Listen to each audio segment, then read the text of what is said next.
Of course, it's the first time these guys are loading the extension mod, so it's going to take a second or two longer here.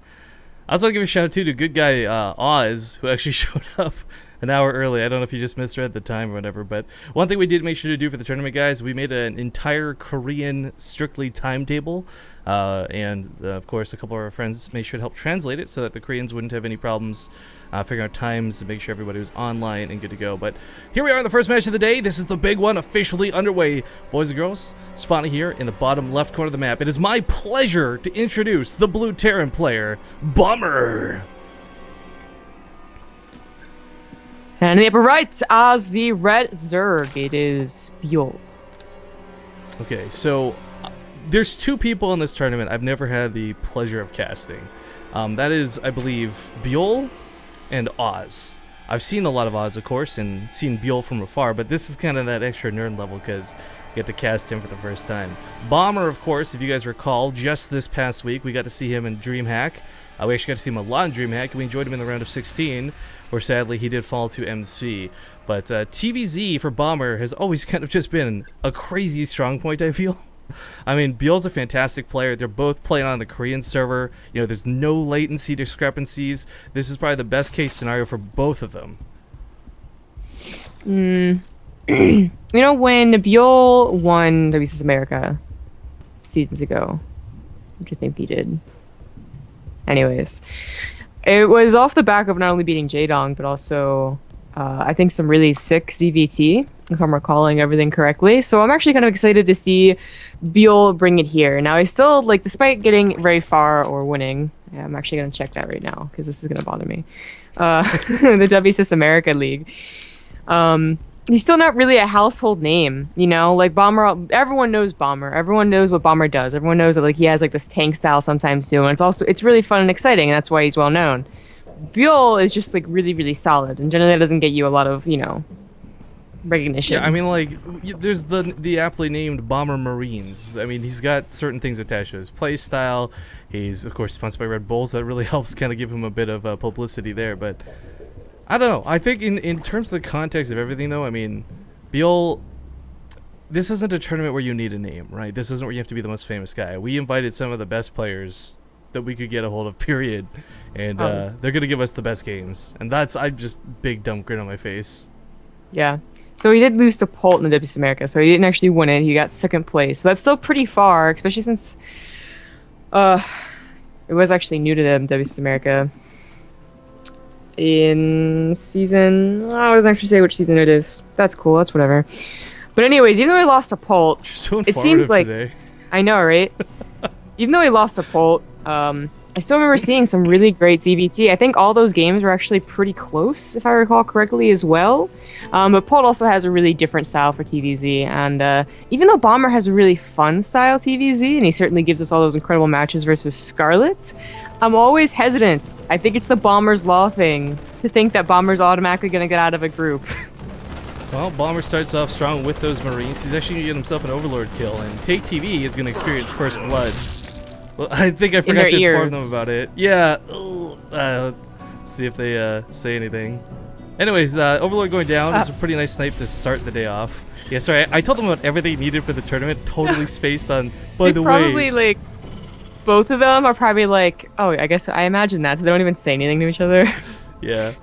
We'll see if that becomes a problem. I'll make sure to inform them after this game for sure. But Bomber coming down with the barracks here. I like this, or not the barracks, the bunker at the command center.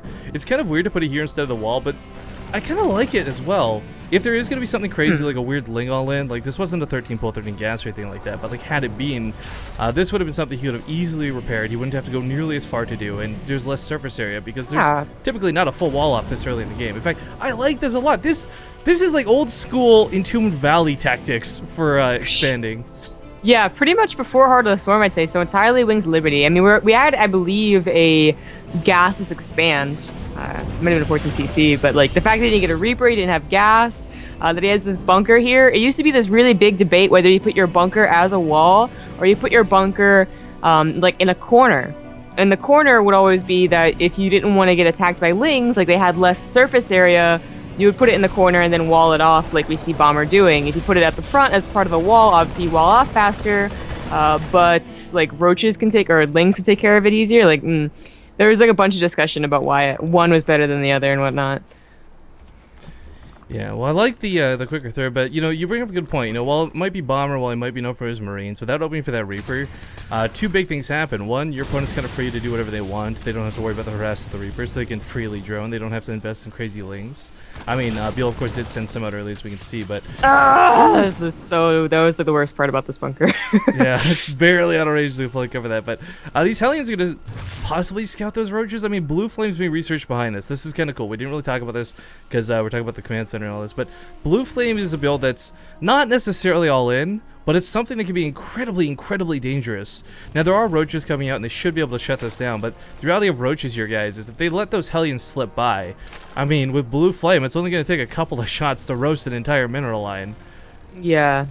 I mean, I don't think I've seen a Blue Flame versus a Roach Baneling all in a long time. Oh, wow. But you know what? Yeah. Bomber didn't scout anything. I don't think so. No, he didn't. Well, but he just like has a feeling. He's getting a tank. He's getting Widow Mine. He's getting Marauder. Well, he saw the roaches, but.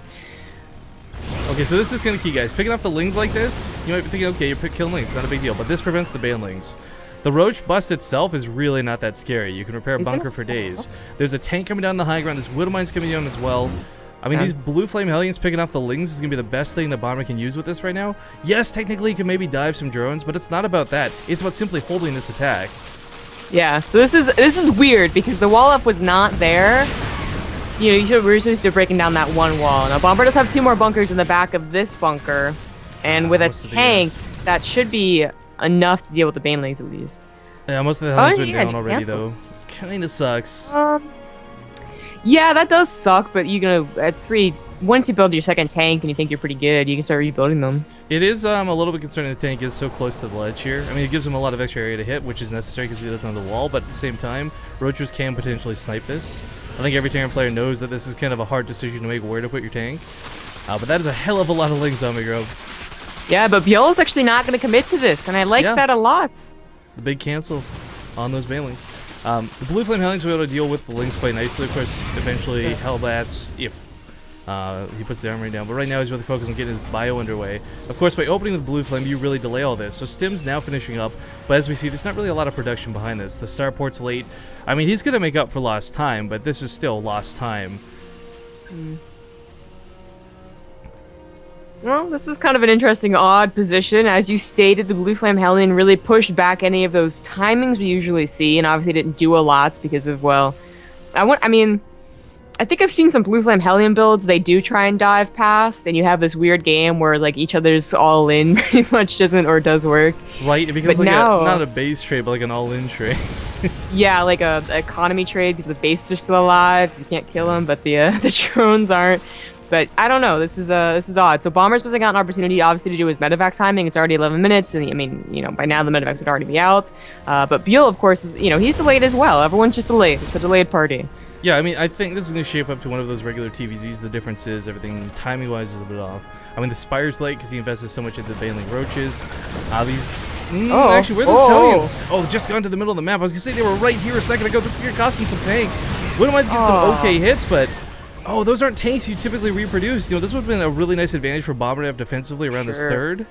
Oh, for sure. I mean, especially this third on this map. You wall off that, you know, diagonally and you put some tanks back there. Oh, that's such a key pickoff for Byul. That run by was huge. This actually forces Bomber to lift up the third. I don't disagree with that choice at all right now. I don't think Bomber thought there was that many lings. When an all-in comes, I mean, usually you have like 12 banelings or something like that, plus like 15 more lings. Like that was a lot of lings. I think it went up to like 40 or 50. Sadly, only one of the Widow Mines managed to get away here. I mean, for Bio, you're not really relying a lot on factory tech. You know, losing a Widow Mine here, losing the tanks, typically doesn't affect you. But because Bomber's in such a...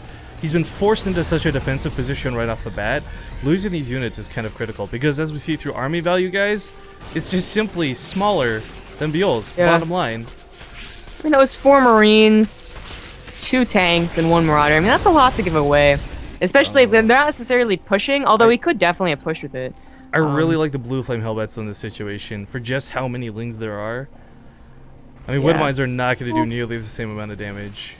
I'm always judging these pro players, right? But, like, I don't think he actually knows that, like, Byul's not transferring in, like, Roach Hydra, which would be unlikely, yes, but you know, you would like to scout that before. Yeah, he has 60 lings, but he also had like 12 roaches. Yeah. Ah, well. You're right, though. They are going to be useful against the lings and Bomber. Bomber's going to have good tech against it. Barely doesn't have a turret done. Combat Shields is finished up, at least for the Marines, so with 1-1 they may be able to drive this back with this production, but this is annoying because he's going to lose a couple SCVs, yeah. And I this hate one's putting building the units. production Or building Yeah. buildings, yeah. It's the worst place to put production. It's just straight up cancels that one barracks, okay. Right side base, third is going to be under attack for a moment. As soon as he realizes there's no defense, he may swoop in with the rest of the lings right outside, but he's going to see the response and probably stay back. The mutas do get pushed back by that production. That's the nice thing about a low count of mutas, for Bomber at least. You know, it's not the end of the game. Usually when it's that 40 count swooping on your production, you're kind of, alright, base trade time, baby. But both players coming up on their 2-2. And this is, for all intents and purposes, kind of a normalized game, just with really, really late timings for each. Byul has maxed out, but he's not really in a position to push. Yeah, he's got a hell of a lot of Zerglings, but there's no Banelings to really be found. He's got a small handful with the army here. Now morphing in a couple more, but there's no way you take on Hellbats and Marines in this number, this quantity, without a good Baneling count. Yeah. Byul should start, you know, maxing out on Banelings, really, changing most of his lings into Banelings. That just seems to be the style that works best against Terrans nowadays. Although usually against Woodamines on Hellbats. He's got to save his 2-2. Oh, you should repair that. Yeah, he pulls the SCVs. He knows how big of a deal that is. A bit of a blind spot here. Actually, the SimCity working a little bit against Bomber too. There's no way to quickly respond to that. And that's going to be a big target at the base for mutas to come in. And there's no turrets here. There's just big open area. But Bomber's starting to push out a little bit. I don't know. He's not quite on that, like, you know, 13 Marine instant reproduction count. And because he's so close to max, his production at home is not going to be enough to stop the mutas. Yeah, has a Woodamine on the way. That's the only thing that's going to save him. He has to clear up creep, which is going to take so long without dealing real damage. Yeah, there's also not a lot of Marauders here in the front line to soak those hits. He's just going on a creep. Oh, this is just, it goes against everything Terran is told. You know what? A Ling run by goes off behind this. Snap. And once again, Bomber has no production at home because everything is on those front lines. So he's going to bleed out a lot of SCVs. Kind of an awkward... I don't even know if this is fully on a base trade yet or not, but with all these Banelings here, this could go very poorly for Bomber. Isn't quite split. He's trying to spread behind this. Marines do get back, and this is the Hellbats. They soak up a lot of those hits. Not enough Banelings remaining. He's morphing in some more, but there's still so many Marines on the front line. And at this point, if it becomes a base trade, I think Bomber's got the DPS for it. Let's not forget, he always lift buildings too. He's heavily fortifying and reproducing at the third. Wow, he's completely said screw the main. Like, he's going to try and produce what he can, but he's putting all his new production here at the third. Continuing to push, he kills the third base of Byul. Oh, he's got to lift up. Okay. Jeez. You know, it was a desperate trade that was forced upon him, but Byul will take game number 1. 42 SCVs down, yikes. Byul will take game number 1.